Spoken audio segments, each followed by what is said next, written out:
While the COP27 climate change conference continues in Egypt, climate activists closer to home are taking action.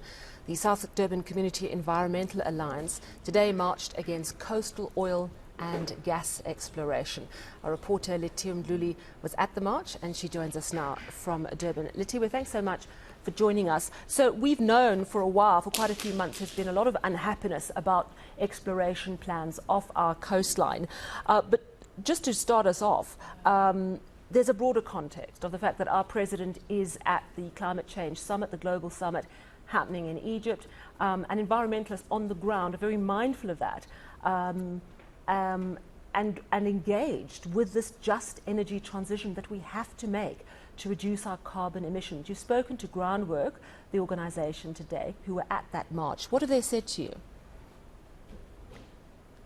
Well, Sally, a lot of environmentalists and activists were on the ground today marching against exploration of our ocean, and also they were calling for the government that's currently at the conference right now to make sure that northern countries that have pledged to help African countries to move away from fossil fuels into renewable energy, that they keep their promises. When speaking to Groundwork today, they did mention that it's been about 2 decades already where northern countries and Western countries keep on making promises, but those promises are not kept. They are saying that it's a good thing that the country is trying to move away and make the transition to renewable energy, but it's very concerning how the government is not transparent enough, especially with environmental groups, regarding this transition. They're also worried about job losses in the country. You'd remember that the country mainly relies on coal.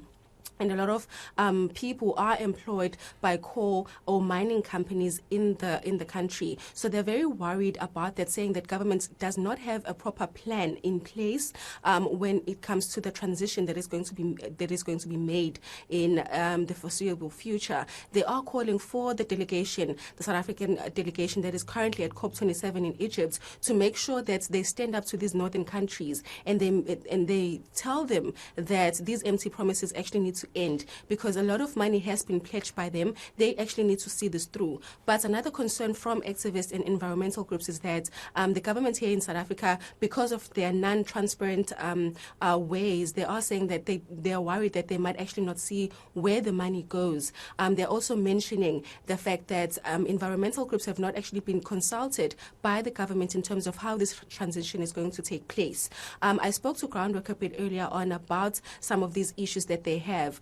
We saw hundreds of people protesting at the promenade today, and they were basically calling for government to be transparent and make sure that the transition is smooth. While speaking to Groundwork, I spoke to Bobby Peake, who's the founder of the organization. This is what he had to say. The president is discussing what we call the Just Energy Transition Partnership Investment Plan. And that investment plan is looking at and, presents us with a process or plan to make sure that over the next decade, we are able to deal with the shocks that we are going to feel through the just transition. The challenge, however, is that northern governments have promised money, and these northern governments have been promising money since 2009, when ex-Minister Zuma sat around a table with them in Copenhagen. They promised $100 billion a year for climate, support, climate finance. It's never materialized. And I think, one of the big themes from the conference is that sense of justice needs to be righted, that the world's richest countries are the ones that are dirtying the planet the most. And poorer countries, such as ours, are the ones who often feel the brunt of climate change. It's a very important topic. You've spoken to a number of people on the march. What have they said to you?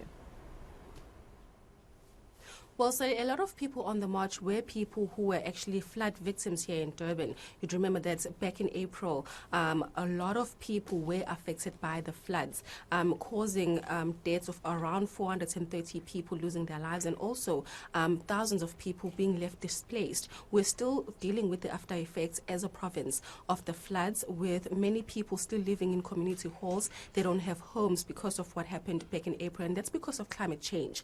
And some of the marchers protesters there were saying that a lot of people in the country are not aware of what is currently happening, and they are calling for the government to better educate people in this country about climate change and their plans to move away from fossil fuels and make better decisions. We spoke to some of the protesters today about the speech that the president gave at COP27, and they were saying that they were very impressed, but unfortunately, because the government has not been transparent and the government has not been educating people about what they're actually planning on doing in the foreseeable future, they're very worried about what people know on the ground.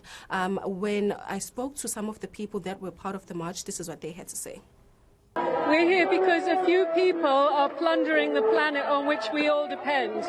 Oil companies like Shell double their profits over the COVID period while people were starving, while we are facing such high levels of poverty and drought and flooding, and the people that are responsible are only interested in profiteering.